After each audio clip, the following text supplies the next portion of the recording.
Subgenres of science fiction get pretty ridiculous once you dig into them. There's cyberpunk, steampunk, dieselpunk, raypunk, biopunk, decopunk, post-cyberpunk, atompunk, clockpunk, punk. I made that one up. The rest are actually real though. The point of bringing up all the subgenres of science fiction that end in punk is that while you could argue that having such a huge list of subgenres could potentially devalue the particularity of those subgenres, I think Hopepunk should be formally added to that list. Hopepunk is essentially the direct counter to grimdark. Grimdark being a dark, twisted, and nihilistic take on storytelling, most notably found in dark fantasy stories like Game of Thrones. Other works might include stuff like Berserk, Watchmen, Devilman, The Witcher, The Walking Dead, and more. The idea is that people suck, nothing matters, and life will run its course whether you like it or not. Meanwhile, Hopepunk is specifically geared toward hopeful storytelling. The definition is a bit broad, and we'll get into that later, but this is stuff like Neon Genesis Evangelion or Horizon Zero Dawn and the upcoming Death Stranding. In this video essay, I'd like to explain in depth the appeal of nihilist fiction, my interpretation of Hopepunk,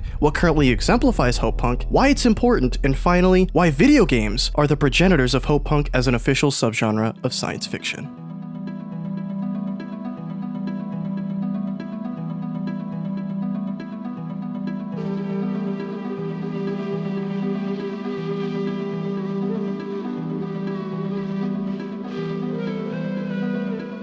Nihilism is essentially the idea that life is meaningless. Bummer, I know. It's the idea that what is, and that we're all just sacks of meat spinning through space on a big water rock and nothing we do is really that important in the grand scheme of things. If that sounds depressing, that's because it is. So if nihilism is so depressing, then why are we attracted to these kinds of stories? Why do artists create them? Nihilism in art can have many purposes. Sometimes it's about highlighting the depravity that humans are capable of, so we're more aware of the darkness within ourselves. Other times, it's to show us a world that we'd never want to live in so we can better appreciate the world we currently have. Or it's to make us consider our place in the world, why we do what we do, or how we perceive people in certain positions of power. Think about how some of your favorite TV shows or movies represent people. Is it nihilistic or otherwise cynical in regards to people's underlying negativity? What viewpoints does it present?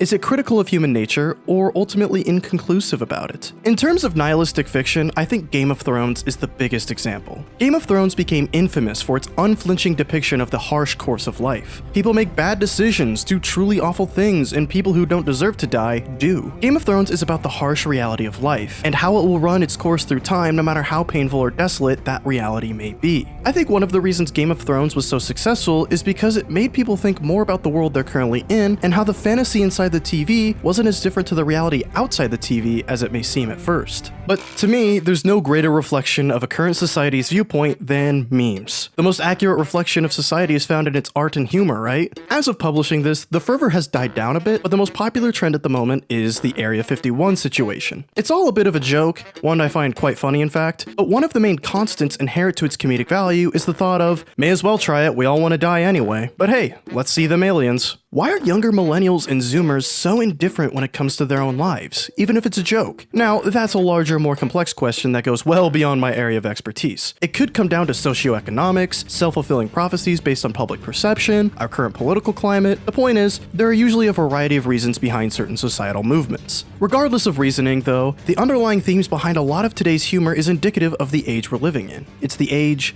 of nihilism. It's the age of accepting our own futility and fragility. However, it's the acceptance of nihilism that can lead us forward into a new age, one filled with hope and wholesomeness. Accepting that life is pointless, and instead of using that as an excuse to be careless or self-destructive, we can see it as an opportunity to make life better for everyone. After all, if nothing matters, why not try to make life as good as it can be? This idea is the basis of Hopepunk as I see it, and the basis for some of my favorite early examples of the subgenre.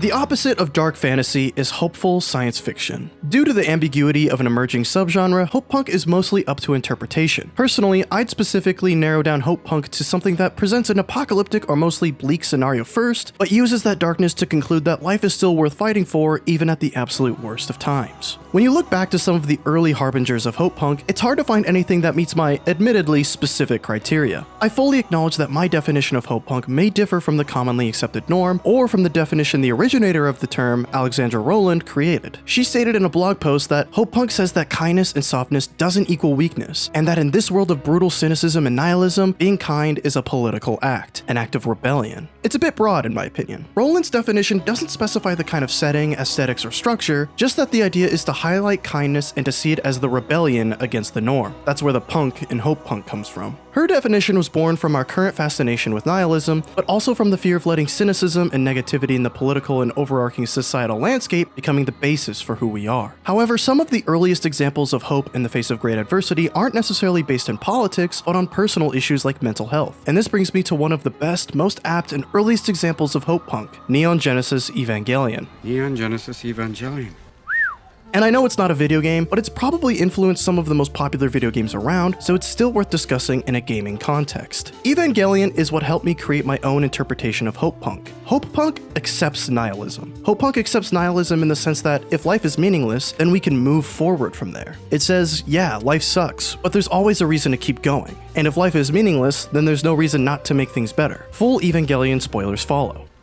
In the end of Evangelion, the third impact begins, but Rei, by fusing with Lilith, gives Shinji the option to shape the world as he'd like. He can let human instrumentality take its course and combine all of humankind into one connected life force where all feelings, memories, and ideas are shared in one shared consciousness, or he can let humans continue to be separated by their physical forms, continue to feel pain, and continue to live life as they already have, and accept life with all its faults. At first, Shinji essentially lets all of humanity die and turn into mush. His entire life has been wrought with misery, loneliness, and depravity. Humanity has done nothing for him, so he initially decides to let humanity go. If life is pain, it's not worth living. But as Shinji is consumed by instrumentality and assimilates the memories and thoughts of the people he cares about, he realizes that life is worth living, despite the pain. That it's worth living through pain and suffering to experience the beautiful parts of life, and that pain and suffering are ultimately part of that experience. Shinji changes his mind, accepts the world as it is, problems and all, and decides that it's worth it to live. Acknowledging the world is terrible, but that it's still worth loving is the essence of Hopepunk. These are lessons you can take with you beyond the art. Evangelion taught me why Hopepunk is an important genre that's worth investing in. Contrast that with Devilman, where, full spoilers again, the ending is set up almost completely the same way. The world is ending, but this time our protagonist is fighting to save it. Even if he did stop Rio and save the world, it'd still be a hellscape, but one free of Satan's grasp where man and demon can live harmoniously. However, he doesn't stop Rio.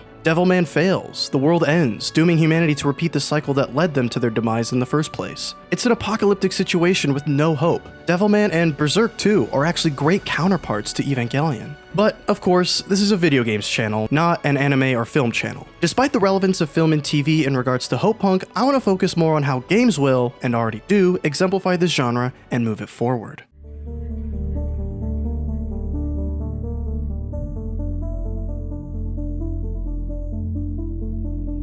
This November, Death Stranding will come out, hopefully. It fits my specified interpretation of Hopepunk in every single facet. It's a little hard to critically analyze something that isn't out yet, but based on what I've seen from the trailers, the moral of the story is about how important human connection is, despite not technically needing it anymore. In Death Stranding, America is wiped out from some cataclysmic event, what I'm assuming is known as the Death Stranding, based on the character Higgs' dialogue at the end of the latest trailer.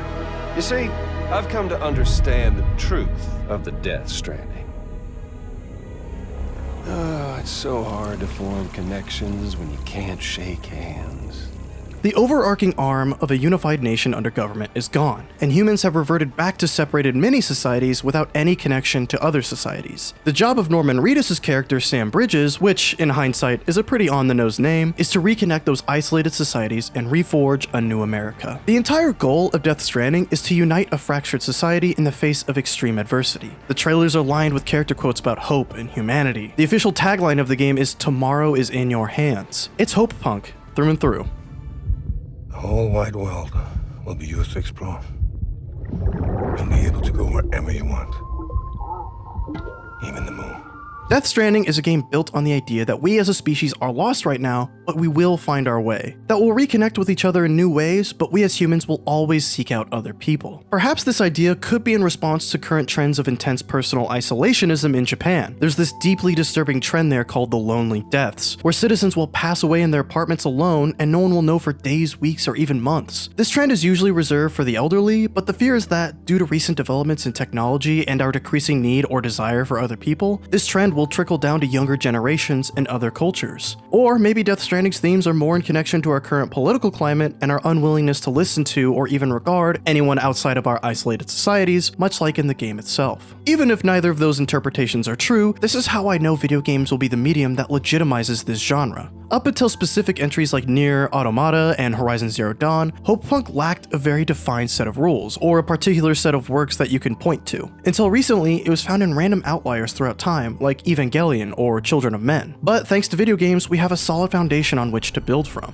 In film, to showcase a world stripped of life but also one with the potential for hope, they may feature lots of establishing shots, or the dialogue might hold certain clues. In video games, the opportunity is there for the player to take it upon themselves to explore that world, to see the supposed hopelessness for themselves, but also to observe the beauty in the minute details. I think Horizon Zero Dawn and Nier Automata are perfect examples. Horizon is absolutely stunning, and being able to stop and soak in the environment ravaged by mecha dinosaurs and natural weathering helps contextualize the world even more and adds so much to the narrative. Part of the mystery of Horizon isn't just what happened in the past, but also where in the world we are. And by observing the contextual clues in the environment, you can figure it out for yourself before the game even tells you. Being able to liberate yourself from the confines of a linear path to discover the setting of a game is somewhere you've been before is something films will never be able to do. And on a personal level, having that moment of, wait a second, I've stood right here, was a beautiful shock that I'll never forget. And while Nier Automata takes place in a fictional city, the idea still stands. Being able to see for yourself the desolation and loneliness of a hopeless wasteland is important. You yourself can see the world that's worth fighting and living for. When someone finishes a Zelda game, the credits often take the player through the lands and villages they explored and shows them how their victory has impacted the characters. Farmers are working peacefully, friends are cheering, life is good. You see the impact your actions have caused, and that impact is intensified due to the player's experiences while personally exploring that world and discovering its inhabitants. That's a glimpse of what Hopepunk can do within video games. Dramatic hellscapes are fun, ironically enough, because they allow for the opportunity for gameplay mechanics that you wouldn't normally get in a quote-unquote realistic environment. In Horizon, it's giant robo-dinosaurs. In Metro, it's mutated animals and neo-fascists. In Death Stranding, it's the bad guys from Monster Inc. and weird goop monsters. It forces the player to overcome obstacles they'd never want to deal with in real life for the betterment of that world. It's not just about survival,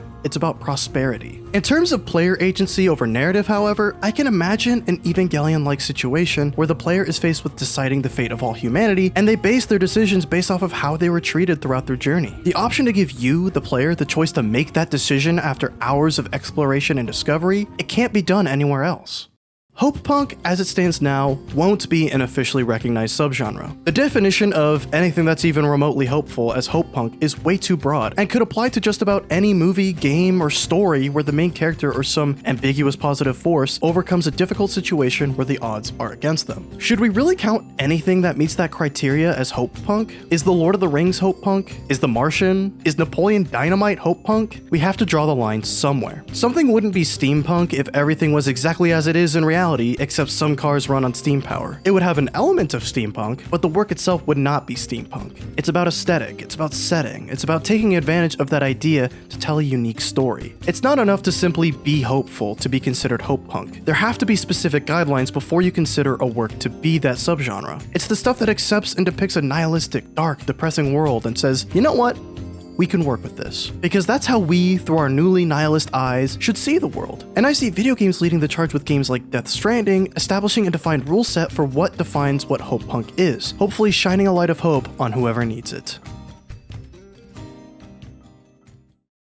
Thanks for watching. If you liked what you just watched, please support the channel by watching my other videos and let me know you're there by liking and commenting. I really do want to know what you think, so let me know. Do you think Hopepunk has legs? Links to my social media, my Patreon, and relevant stories and articles will be in the description, and I'll see you next time.